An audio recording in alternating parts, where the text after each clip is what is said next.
gliding across the windshield of a black Rolls-Royce as it pulled into the grand circular driveway of the Davenport estate. The mansion stood tall and regal, its marble pillars gleaming under the dim glow of the entrance lights. Inside that car sat Jonathan Davenport, a self-made millionaire whose name carried weight in every boardroom in New York City. His eyes, however, were distant, tired, hollow even, as if wealth had bought him everything except peace. He had just landed from Tokyo after closing one of the biggest real estate deals of his career. His phone buzzed constantly with congratulations and business alerts, but he ignored them all. Tonight, he was coming home, to surprise his family.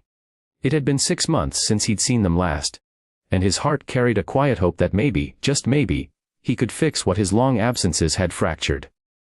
The rain softened to a drizzle as Jonathan stepped out, his Italian leather shoes splashing in shallow puddles. The mansion looked the same, immaculate, cold, intimidating. The scent of roses drifted from the garden, blending with the faint aroma of wood smoke from the fireplace. But something inside felt different, unsettlingly different. As he approached the front door, he noticed a commotion through the frosted glass. Voices, angry ones. Then, suddenly, the door burst open. A young man stumbled out, drenched in the rain, his face pale and furious. "Ethan Davenport, Jonathan's only son, get out." A voice shouted from inside, the voice of Margaret, Jonathan's wife. Jonathan froze mid-step. For a moment he couldn't move. He watched as his 20-year-old son, wearing only a T-shirt and jeans, was shoved onto the marble steps by 2 household staff members. Ethan's duffel bag hit the wet ground with a thud. "Don't ever come back until you learn respect." Margaret's voice cut through the storm. The door slammed shut. Jonathan's heart stopped. The world went silent except for the steady patter of rain. Ethan didn't see his father yet. He just stood there, soaked, trembling with rage and humiliation. "Ethan," Jonathan whispered, stepping forward. Ethan looked up, eyes wide. "Dad." His voice cracked, shock, disbelief, pain all tangled into one word. Jonathan ran to him, placing a hand on his shoulder. "What on earth? What happened?" Ethan shook his head, his lip quivering. She kicked me out. Said I don't belong here. Said I was, just another servant taking space in her house." Jonathan's breath caught. "What?" Before Ethan could answer, the front door opened again. Margaret appeared, elegant as ever in a silk robe, her expression icy. Her gaze flicked from her husband to her son and back again. "Jonathan," she said flatly. "You're home early." "Margaret, what is this?" Jonathan demanded, his voice rising. "Why is our son standing outside in the rain like a beggar?" Her lip curled slightly. "Because he's been acting like one. Disrespectful. Lazy. Unmotivated. I warned him to take responsibility. But he spends his days wasting time with that girl from." "Stop." Ethan snapped, his fists clenched. "You don't know anything about her." "Enough," Jonathan barked, holding up a hand. "We are not doing this in the rain." He turned to Ethan. "Come inside." Margaret's eyes narrowed.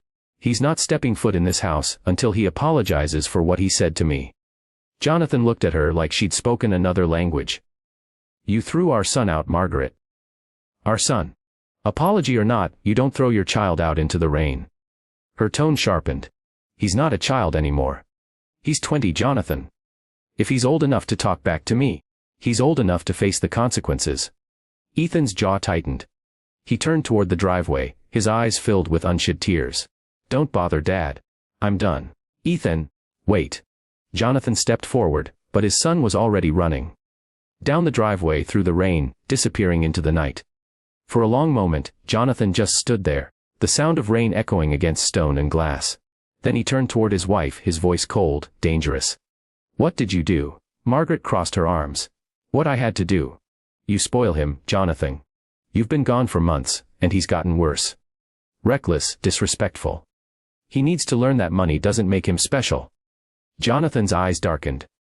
"Money never made him special. You think this?" He gestured toward the mansion. "Means anything compared to him." She smirked slightly. "You say that now, but you weren't here to see how he treats people. Maybe if you actually raised him instead of funding him."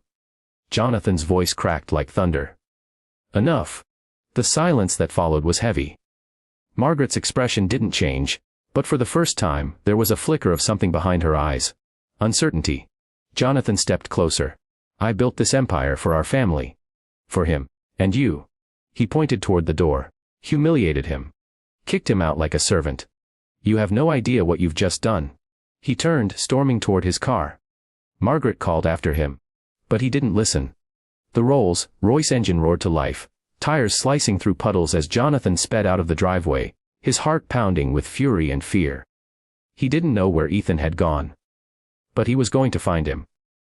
Because in that single moment, as he watched his son standing in the rain, Jonathan realized something he hadn't in years. All the power, all the money, all the success, meant nothing if he couldn't protect the one person who still called him Dad. And deep down, he knew this was only the beginning of a storm far darker than the one outside. Streets like a shadow chasing ghosts. The rain had thickened again, hammering against the windshield as the wipers fought to keep up. His jaw was tight, his knuckles white on the steering wheel. He'd searched the nearby roads, the corner diner where Ethan used to hang out, even the park where they'd played catch years ago when life had been simpler. Nothing. No trace of his son. Ethan's phone went straight to voicemail every time. Jonathan left message after message, his voice breaking a little more with each one. Son, please. Just tell me where you are. I'm sorry, I should have been here. Just come home. But the line remained cold and silent. Hours passed before Jonathan finally stopped at an old gas station on the outskirts of town. The attendant, a middle-aged man with kind eyes, looked up as the drenched millionaire approached the counter. You seen a young man. About 20, brown hair. Gray hoodie, might have come through here an hour ago. The man thought for a moment. Yeah, I think I did. Looked pretty upset, took off toward the old downtown area, didn't say much. Jonathan's chest tightened. Thank you. He drove again, this time slower, more careful. Downtown was no place for a kid in the middle of the night. Especially not one who'd grown up in luxury, unaccustomed to its shadows. As the Rolls-Royce crept through the narrow streets, Jonathan's thoughts spiraled. He remembered Ethan as a boy, always curious, always kind. He'd wanted to be an architect once, said he wanted to build homes for people who didn't have one. Jonathan had promised to support him no matter what. But somewhere along the way, between meetings, flights, and mergers, that promise had dissolved into silence. He had traded bedtime stories for conference calls, baseball games for business dinners. And now, his son was gone. Running through the rain. Hurt by the woman Jonathan had once sworn to protect. He slowed the car near an abandoned building, where a dim light flickered. Through the mist, he saw a figure sitting beneath an old bus shelter. Shoulders hunched, head bowed. It was him. Jonathan pulled over and got out without hesitation. The rain soaked through his coat instantly, but he didn't care. Ethan. He called out. The young man lifted his head slowly, his eyes red from crying. What are you doing here, Dad? His voice was hoarse, defensive. Jonathan approached cautiously. Looking for you. You think I could just drive away after what happened? Ethan scoffed. Why not? You've done it before. The words hit harder than any blow. Jonathan's chest tightened painfully. You're right, he said quietly. I wasn't there when you needed me. But I'm here now. Ethan shook his head. It's too late for that. You didn't see her, Dad. The way she looked at me, like I was trash. Like I didn't even belong in that house. And the staff just watched. No one stopped her. Jonathan's heart sank. I saw it, he whispered. Every second of it. And I'll never forget it. Ethan looked away, his voice trembling. You know what she said before she threw me out? She said I was just a mistake you tolerated out of guilt. Jonathan froze. For a long moment, he couldn't even breathe. She said that? Ethan nodded, the rain streaking down his face. She said you built your empire for her, not for me. That I was just a burden who'd never be like you. Jonathan closed his eyes, his throat burning. That's not true. None of it. Then why didn't you stop her before? Ethan demanded. Why did you let her talk to me that way all these years? You think I didn't notice how she treated me when you weren't around? The way she looked down on me, because I didn't care about your stupid business empire. Jonathan swallowed hard. Because I thought I was protecting you. I thought staying out of it would keep the peace. I was wrong. Yeah. Ethan muttered bitterly. You were. The silence between them stretched, broken only by the rhythm of rain on concrete. A siren wailed somewhere in the distance, fading into the night. Jonathan stepped closer, his voice softer now. Son, I can't change what's been said or done. But I can fix this. I swear to you, I will make this right. Come with me. Ethan looked at him for a long moment, his expression torn between anger and longing. Go where? Back to that house. To her. No, Jonathan said firmly. To my apartment downtown. Just until we figure this out. Ethan hesitated. Then nodded slowly. But not because I forgive her. The Jonathan almost smiled, though it didn't reach his eyes. Fair enough. They rode in silence, the air thick with unspoken words. Ethan stared out the window, lost in thought, while Jonathan gripped the wheel. His mind already spinning with what he had to do next. When they reached Jonathan's penthouse, he handed Ethan a towel and some clean clothes. The boy moved mechanically, like he was running on fumes. Jonathan wanted to hug him. To say he was proud that he was sorry. But the words wouldn't come. Instead, he said quietly, "Get some rest. We'll talk in the morning." But sleep was the last thing on Jonathan's mind.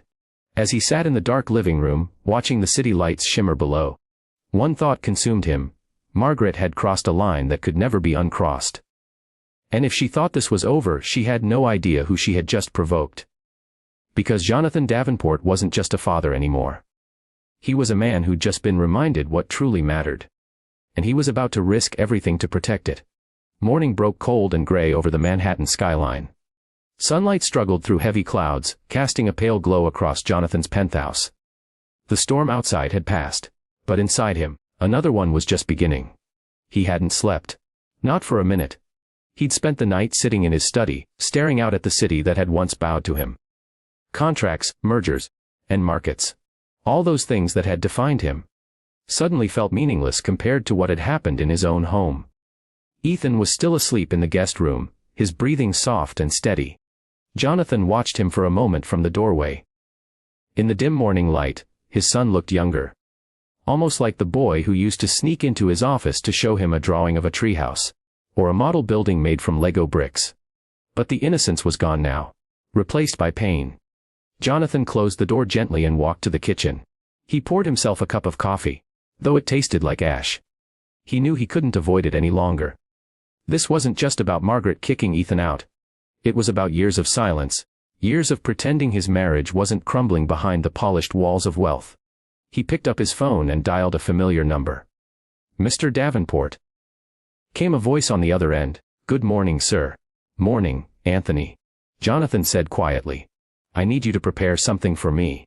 I want full access to all household accounts, staff contracts, and security footage from last night. Every camera in that house." Anthony hesitated. "Of course, sir. May I ask?" "No questions. Just send it all to my private email." "Yes, sir." Jonathan hung up. His reflection in the window looked older than he remembered. Tired, angry, and haunted by a single thought: how could I have let it come to this? He had given Margaret everything. Love, loyalty, the kind of life most people only dreamed of. And yet, somewhere along the way, she had turned cold. The charm she displayed at charity events and high society galas had always been a mask, but he had ignored the cracks beneath it. Maybe because it was easier to pretend. The soft creak of a door behind him broke his thoughts. Ethan appeared, rubbing his eyes, wearing one of his father's hoodies. "Morning," Jonathan said, forcing a small smile. "Morning," Ethan murmured, glancing awkwardly around the immaculate apartment. "Didn't realize you actually lived here. It's different from home." Jonathan raised an eyebrow. "Different good or different bad?" Ethan shrugged. "Less empty." That hit harder than Jonathan expected. He tried to change the subject. "I had some things sent over. Clothes, your laptop, some personal stuff." Ethan frowned. "You went back?" Jonathan shook his head. "No, my assistant handled it."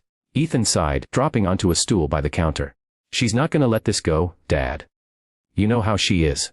She'll spin this whole thing and make me look like the problem again." Jonathan set his cup down, leaning against the counter. "Not this time." Ethan looked up. "What do you mean?" Jonathan hesitated. Then, in a voice that carried both fury and control, he said, "I'm ending it." Ethan froze. "Ending what?" "My marriage." Jonathan said, "I should have done it years ago." Ethan's eyes widened. "Dad, you don't have to." "Yes, I do." Jonathan's voice was firm. "This isn't about pride or anger. It's about what's right. She humiliated you, Ethan. Not just as my son, but as a human being, and I can't look at her the same way again." Ethan stared at him, searching his face for any sign of doubt. But there was none. Jonathan continued, "She's forgotten what family means.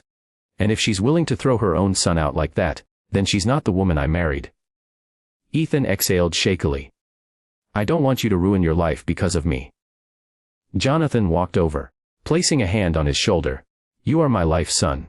I built everything so you'd have a future worth fighting for. If protecting that ruins me, so be it. The room fell silent. Ethan looked away, blinking back tears he didn't want to show. A few hours later, Jonathan's driver arrived to take him to the estate. Ethan wanted to come, but Jonathan insisted he stay behind. This is something I have to handle myself, he said. The drive back felt surreal. The mansion loomed in the distance like a fortress of stone and secrets. The same steps where Ethan had been thrown out still glistened with rainwater, like a scar that hadn't healed. When Jonathan stepped inside, the house was silent except for the faint tick of a clock. The staff froze when they saw him. One of the maids lowered her gaze, guilt flickering across her face. Where's Mrs. Davenport? Jonathan asked. She's in the lounge, sir, the maid replied softly. Jonathan walked down the corridor, his footsteps echoing off marble floors. He found Margaret sitting on the velvet sofa, sipping her morning tea. Perfectly composed. As if nothing had happened. Jonathan, she said smoothly, without even looking up from her tablet. You should have told me you'd be home this early. I could have. Don't, he interrupted. His voice was calm but dangerous. She looked up, her expression stiffening. Excuse me. He stepped closer. I know what you said to him. Her eyes flickered for a moment. I don't know what you're talking about. Oh, I think you do. He dropped a flash drive on the coffee table. Security footage from last night. I've already seen it. Margaret's face went pale. Jonathan's voice lowered. You didn't just throw him out. You had the staff drag him out like a criminal, and then you told him he was a mistake. She tried to regain composure. I was angry. He provoked me. Angry. Jonathan snapped. You humiliated our son, Margaret. You broke him. Do you have any idea what that does to a kid? To be told he's unwanted in his own home. She stood, her tone turning sharp. Oh, stop with the theatrics, Jonathan. You've always coddled him. You think you're the perfect father, but where were you when he was skipping college classes? When he was wasting your money on that ridiculous art project? Jonathan's expression hardened. Maybe if someone in this house had shown him compassion instead of contempt, he wouldn't have needed to look elsewhere for purpose. Margaret scoffed. You're blaming me for your failures now. I'm blaming both of us, he said quietly. But only one of us tried to destroy him. She glared at him, her voice dripping venom. If you walk away from this marriage, Jonathan, you'll lose everything you've built. The company, the estate, the investors. They're all tied to me. Jonathan took a deep breath. Then said the words that shattered the illusion of her power. Then I'll build it all again. Without you. Margaret's jaw tightened, but Jonathan didn't wait for a response. He turned and walked out, leaving her standing in stunned silence. As the front doors closed behind him, the sound echoed through the halls like a gavel striking down judgment. Jonathan Davenport had made his decision. And this time, there was no turning back. Jonathan sat alone in his car for a long time after leaving the estate, his hands trembling against the steering wheel. The storm inside him had no thunder or lightning now. Just a cold, heavy silence. The kind that comes when something permanent has been broken. He'd walked out of that house for the last time, but part of him still felt trapped inside it. Trapped in the echo of Margaret's voice, in the years of compromises and blind eyes. He'd built an empire of stone and glass, but his family had been made of glass too. And he had just watched it shatter. He finally started the engine and drove, not toward the city, not toward work, but toward nowhere in particular. His mind replayed Ethan's face over and over. The way his son had looked when he found him in the rain. That mixture of pain and disbelief. The same expression Jonathan had worn himself the first time he'd been betrayed by someone he trusted. The phone on the passenger seat buzzed again and again. He ignored it, until he saw Ethan's name flash across the screen. Dad. Ethan's voice came through, uncertain. Where are you? On my way back. Jonathan said, forcing his voice steady. You talked to her? Yes. A pause. Then quietly, how bad was it? Jonathan hesitated. Bad enough that it's over. Ethan didn't respond right away. When he finally did, his voice cracked. I didn't want that, Dad. I just wanted her to stop treating me like I was nothing. I know. Jonathan said softly. But sometimes, things have to break before they can heal. When he returned to the penthouse that evening, Ethan was waiting in the living room. The boy looked nervous, restless.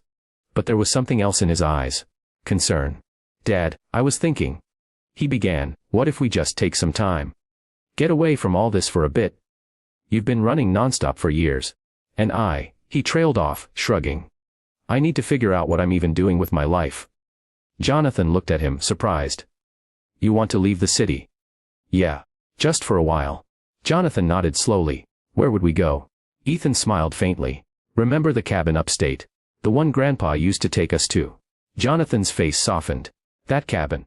Hidden deep in the woods, next to a lake that glimmered like glass in the morning light.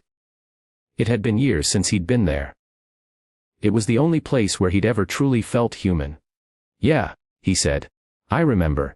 A day later they were there, father and son, surrounded by pine trees and silence.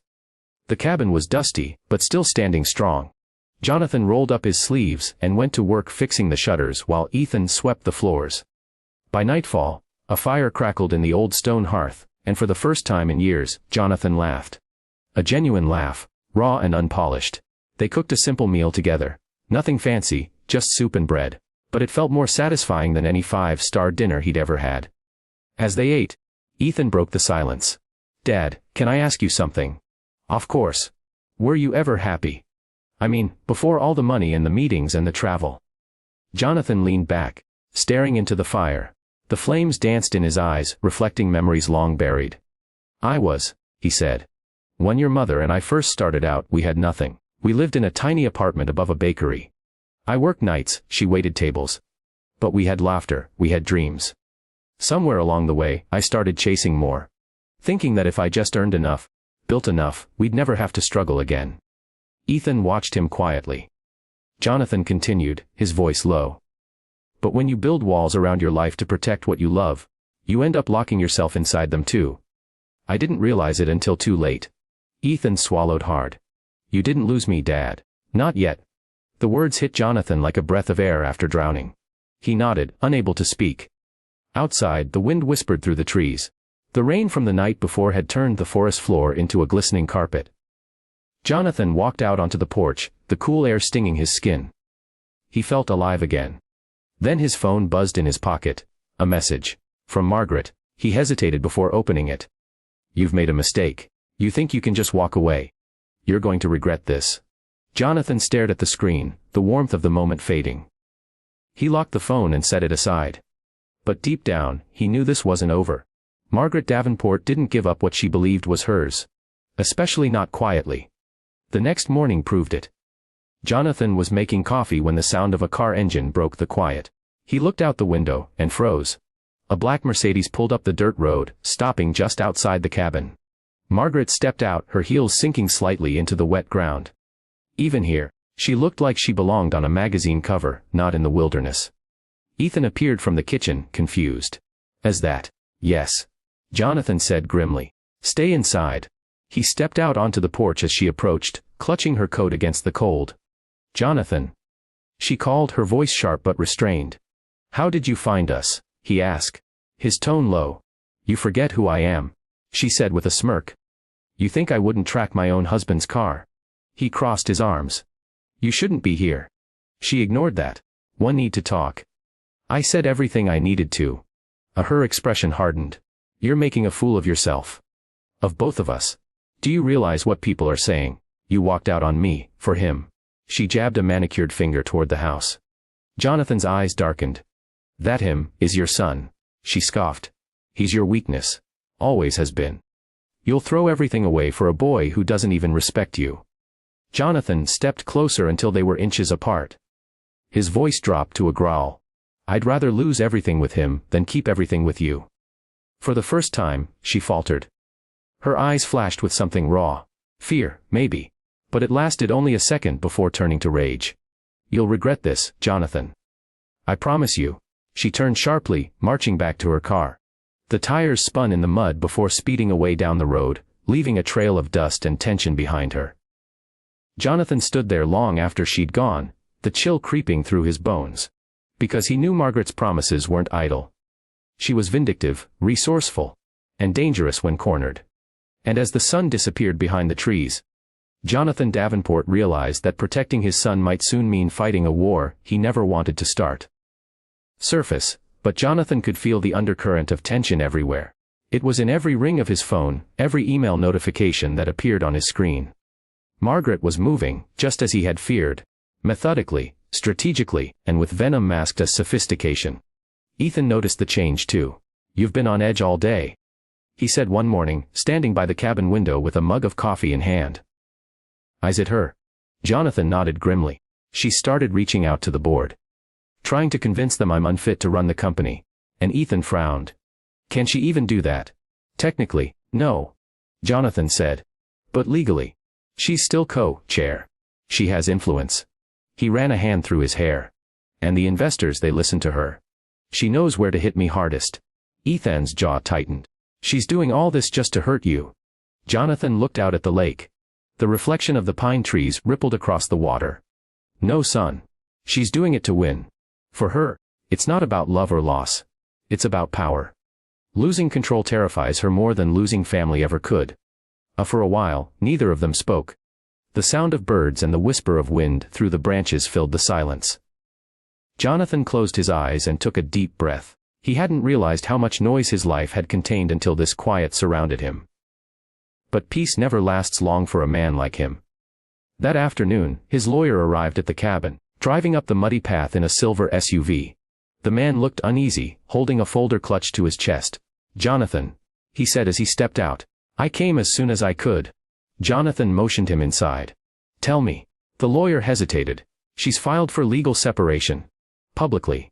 And she's alleging emotional neglect, manipulation, and financial secrecy." Ethan's head snapped up. "What? That's insane." Jonathan stayed silent, his face hard as stone. The lawyer continued carefully. "She's also frozen several of your accounts tied to the Davenport Foundation. She's claiming mismanagement. Saying you used foundation funds for personal gain." Jonathan exhaled slowly, leaning against the table. "She's going for character assassination. She's already started leaking stories to the press," the lawyer said. "Anonymous sources claiming your temper has damaged the family and the company." Ethan's fists clenched. "That's a lie. You've never." Jonathan raised a hand, silencing him. "Let her talk." The lawyer blinked.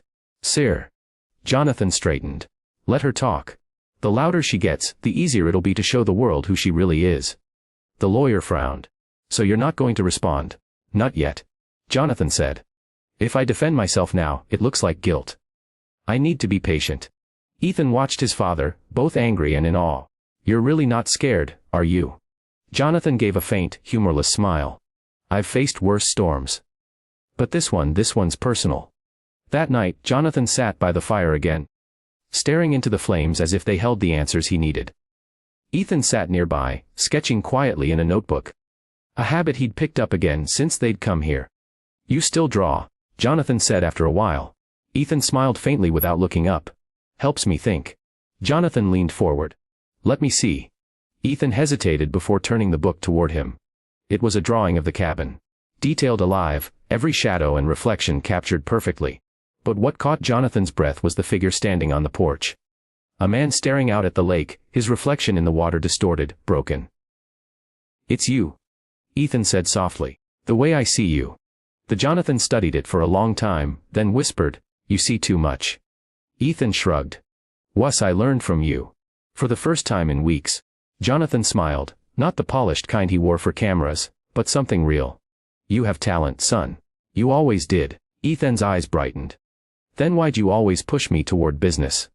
Jonathan sighed. "Because I thought I was protecting you. The world doesn't reward dreamers, Ethan. It chews them up. I wanted you to have security." Ethan closed the sketchbook. "Maybe the world doesn't reward dreamers. But you raised one anyway." Jonathan laughed quietly, the sound half choked by emotion. "Maybe that's not such a bad thing." They sat in silence again, the crackling fire filling the room with warmth. But peace, once again, was short-lived. A loud knock shattered the quiet. Jonathan's head snapped toward the door. It was nearly midnight. Ethan froze. He stood and opened it cautiously, only to find a man in a dark coat standing outside, holding an envelope. His face was stern, official. "Mr. Davenport." "Wes." The man handed him the envelope. "You've been served."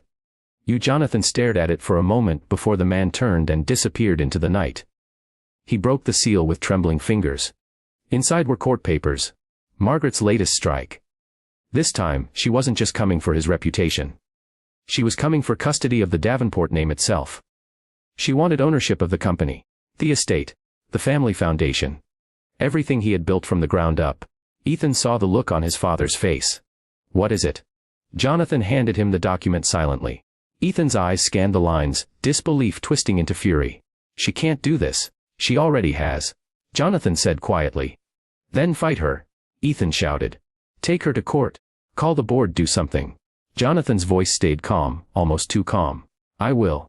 But not the way she expects. Ethan frowned. What do you mean?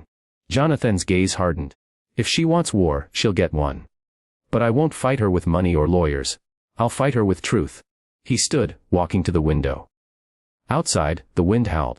The trees bending under its force. She thinks the world cares about her version of power. But when they see what she's done to her own family. He paused, his voice cold as steel. She'll destroy herself. Ethan stared at him, both frightened and awed by the determination in his father's voice. For years, Jonathan Davenport had been a man defined by wealth, status, and silence. But now he was a father with nothing left to lose. And when a man like that decides to fight, the world listens. Lashed against the windows of the lake cabin. Thunder rumbling like a warning from the heavens.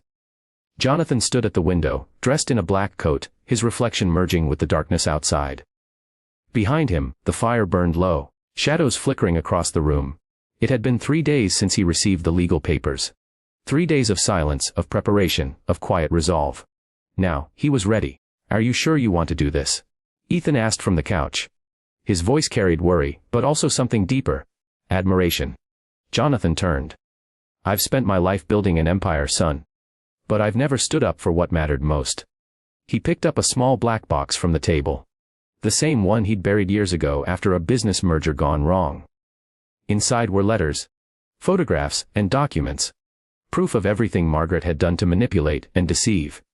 He opened the lid and held one photograph up to the light. Margaret, smiling beside a senator during a charity event.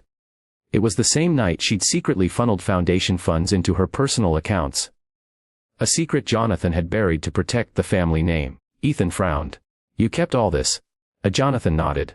Every lie leaves a paper trail. I thought I was protecting us. Turns out I was only protecting her. Ethan looked toward the rain-beaten window. So, what now? Jonathan exhaled slowly. Now we show the world who she really is. He called his attorney first, instructing him to prepare a public disclosure. Then, he contacted the board of Davenport Global, requesting an emergency session. Every word he spoke carried weight, calm, deliberate, unshakable. Hours later, they drove back to the city.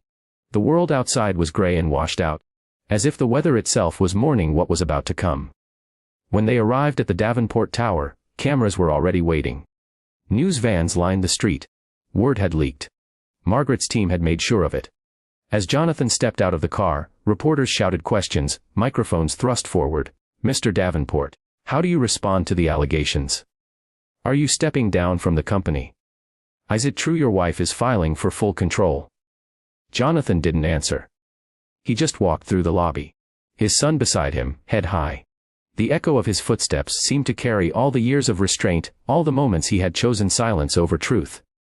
Inside the boardroom, the tension was electric. Margaret sat at the end of the table, elegant as ever, dressed in white. A deliberate choice, no doubt, to appear pure and composed. But her eyes betrayed her calm. They were sharp, calculating. Jonathan, she said smoothly. I didn't expect you to show up. He set the box on the table. You should have. She tilted her head, her smile razor thin. If you're here to fight me, you're too late. The board has already seen my proposal. Jonathan clasped his hands. Then they deserve the truth before they vote. The room went silent. Even Margaret's attorney shifted uneasily. Jonathan opened the box and laid out the documents one by one. Financial statements, bank transfers, internal memos. Each piece of paper was a weapon. This, he said, sliding one folder forward, is proof that Margaret diverted foundation funds to private accounts registered in her name. Gasps rippled through the boardroom. This, he continued, showing another file, is correspondence between her and Senator Vail, confirming political donations in exchange for influence over Davenport contracts. Margaret's face paled. "Jonathan, this is absurd." He looked straight at her. "No, Margaret. What's absurd is thinking no one would ever see it." The board members whispered among themselves. One of them, a gray-haired woman who had served on the board for 20 years, spoke softly. "Is this true, Mrs. Davenport?" Margaret's lips trembled for the first time. "Those documents are fabricated." Jonathan cut her off. "Every one of them is verified. Cross-check it. Timestamped and backed by the Foundation's own auditors." The weight of his words settled like a storm cloud. Margaret's composure cracked. "You think this will save you?